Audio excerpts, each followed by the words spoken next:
Welcome back to the build series. Today on the Scrambler build, we're going to be adding the TUWA Pro Shiprock bed rack. So let's get started.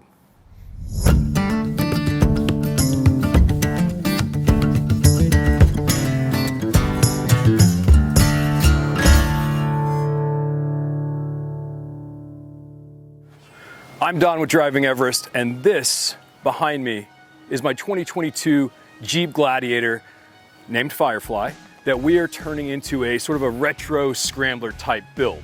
So this is part of a multi-video build series where we go through the different modifications. We've done the front bumper, we've done the side steps, we did the off-road lights, and now we're going to be adding a bed rack to the build. So hopefully you enjoyed following along on the build series. If you're new here, welcome to the build series. Be sure to check out the other videos. I'll drop a link in the description below and hit that subscribe button so you can get updated whenever the new videos are dropping. For everybody that's coming back, thanks so much for your support. So let's go ahead and take a look at the Shiprock bed rack system. Now, it's gonna come in 3 boxes because like all of TUWA Pro's products, it is a modular system. So you can have just the chase rack, which is the bottom box here. That's gonna go up towards the front of the bed, right up against the cab. Now, the second box is what makes it the bed rack. So this is gonna be the rear support system back here. And then we've got the crossbars, and these crossbars are gonna be universal between the Shiprock and the Moab bed rack series, which I've got over here on Everest. So for those of you not familiar, this is Everest. This is my 2020 Jeep Gladiator and daily driver, and it's rocking the TUWA Pro Moab series bed rack. Now, this bed rack is fully adjustable. You can get it as just a chase rack with this really cool mountain scene here, turn it into the bed rack with this rear support here. I've got an extra set of crossbars both on the side, on the top, and then way up there, I've got some off-road recovery gear as well as some camping gear. And of course, I've got awnings and lights mounted all over this thing. To start, we're gonna work this in sections. So we're gonna start with the chase rack, we'll work with the rear part, and then we'll add the crossbars at the end. So I've went ahead and opened everything in the first box. And as you can see here, it's got all the parts. There's probably 8 or so of them. It's got all of your hardware with instructions, the bolts, everything included, nice packaging. Let's tear into it. So as far as tools go, all we're gonna need here, I've got an impact, a socket set, and then just the standard star bit from the Jeep kit here. And that's gonna work for all of this hardware. When we're getting started, your first instinct is to grab the pieces that sit against the bed and go ahead and put those on. But you actually don't wanna start there. Now, it has just the instructions, so hopefully you've either read those or maybe you're watching this because you wanna see, but this is gonna be a lot easier to put it together this way. So what we're gonna do is we're gonna get these pieces here, 3 and 4, we're gonna assemble those, and that's gonna start to build our frame. We're gonna get to the part where we put it on, just not yet. We're gonna get started with one of the side supports, one of the top pieces. The side is gonna go on the bottom, the top piece is gonna go over top. It's a structural thing. Star head goes right there. We're gonna pop a washer and a nut, finger tight, and then we're actually gonna go around and drop some additional reinforcing hardware in some of the other pieces. So you've got a couple of holes here, same on the reverse side. Let's just do that. Oh my God, and just like that. I know, please, don't stop watching. It was super cheesy. I couldn't resist, and you did not wanna see me do this for all 10 of these bolts. But let me bring the camera a little closer and give you a better look at it. All right, so as you can see, there's the one that I put in at first, and then you've got 2 there. There's 2 on the opposite side. And if the shadows permit, boom, there's the hardware. Super simple, super secure, do it twice, and on to the next step. So for the next step, we're gonna go ahead and we're gonna take the pieces that are gonna sit on the bed rail itself, and some of this included foam. We're gonna cut it down to size, so it's gonna go here, and what this is gonna do is it's gonna give you a little padding where this is actually gonna sit up against your rails. So for me, I'm not gonna measure it officially, just kind of hold it mark it with my thumb, take this and kind of score it.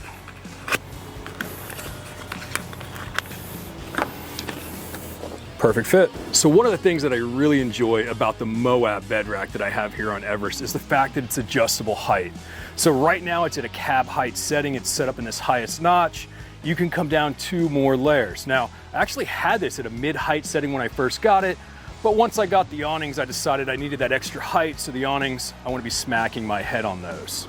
So this isn't the original Shiprock bed rack. The original was actually a fixed mid-height, kind of a low-profile type bed rack, but based on a lot of feedback, they made some changes, both structurally as well as to the fact that now this is an adjustable height. So you've got your lowest setting right here.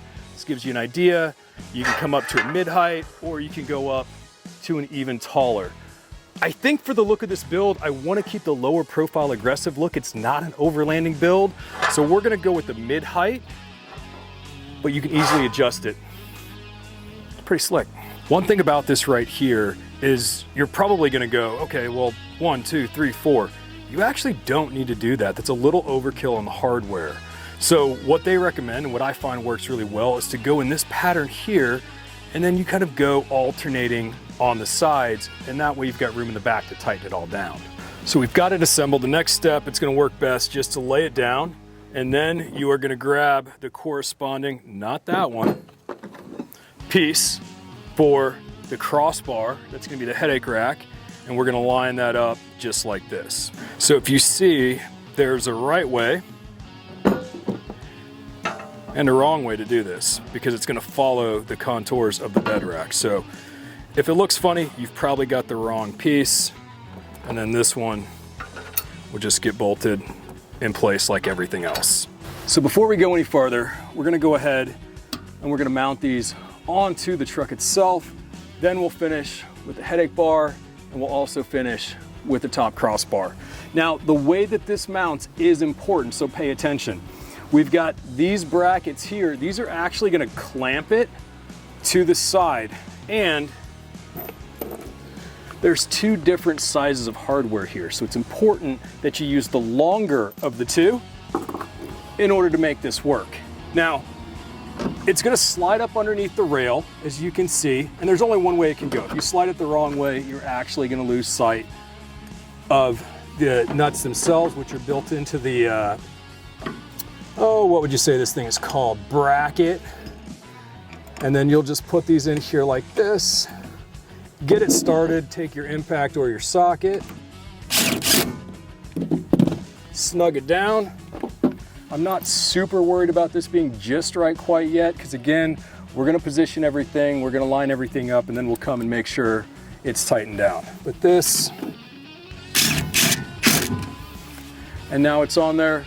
We'll do the same to the side behind me. We'll get the other pieces installed.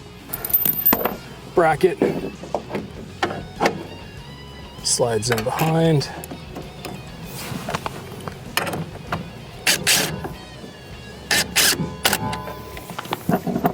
One more. Watch your fingers back here so you don't get pinched. Ask me how I know. So up we go.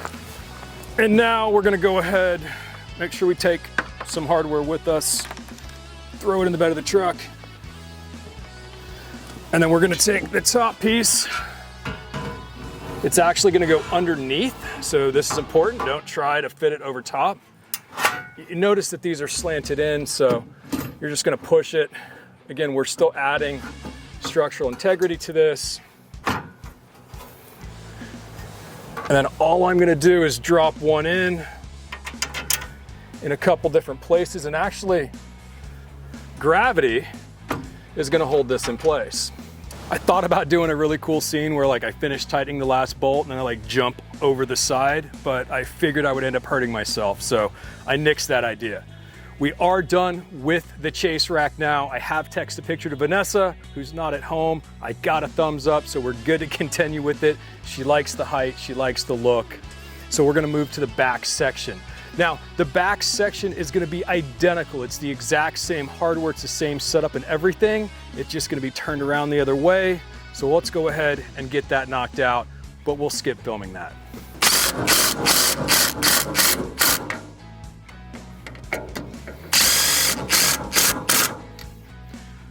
And that's gonna do it. So you've probably noticed that I made a design decision change. And let me give you a little bit more detail about that.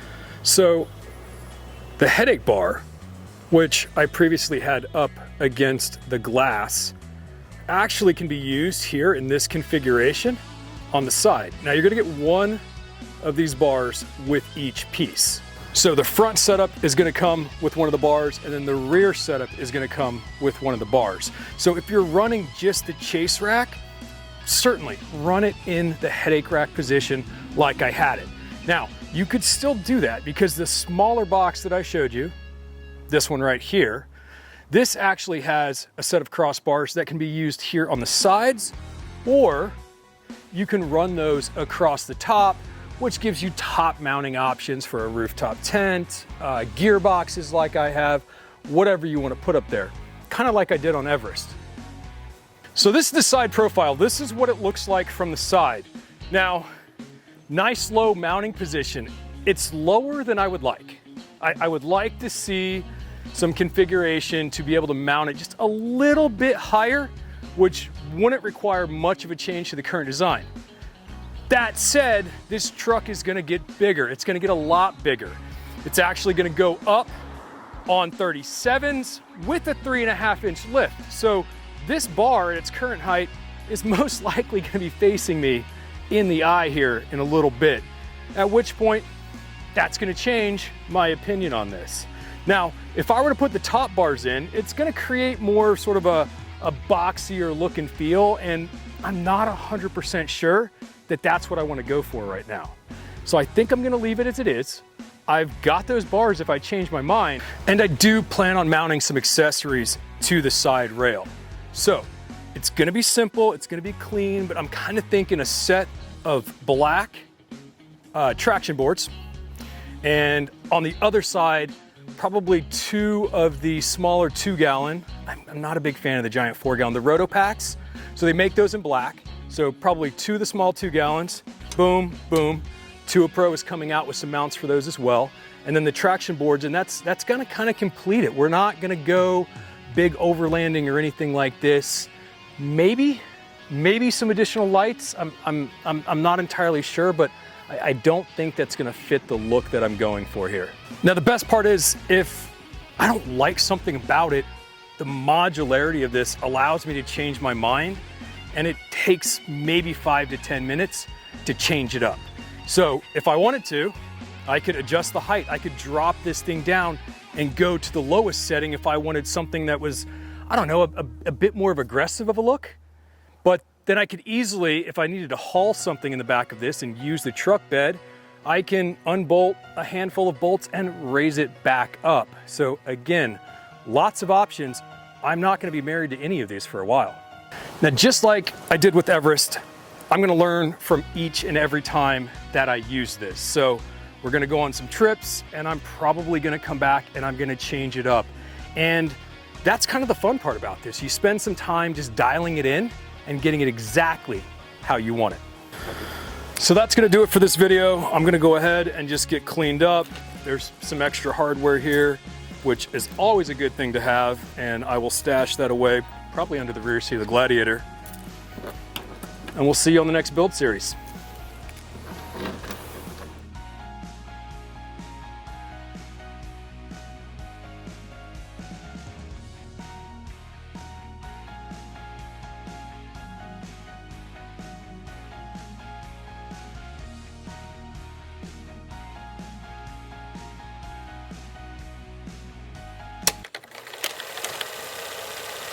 And this cars, and this cars, and this cars.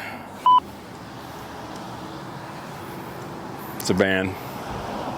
Washer and nut on the back, and that will hold it together as we put the other pieces in.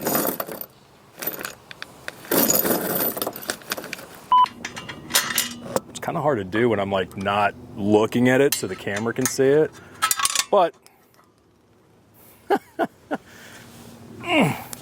shit. Based on feedback from a lot of their customer, shit, I don't like that. That just sounded weird. It's like I hesitated because I didn't know what to call them. And just like I've done with Everest, which way am I turning? Height similar to that, and I wanted to go even higher because of the awning, so now I've got great shade.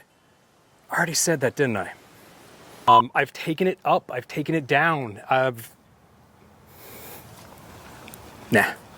lost it.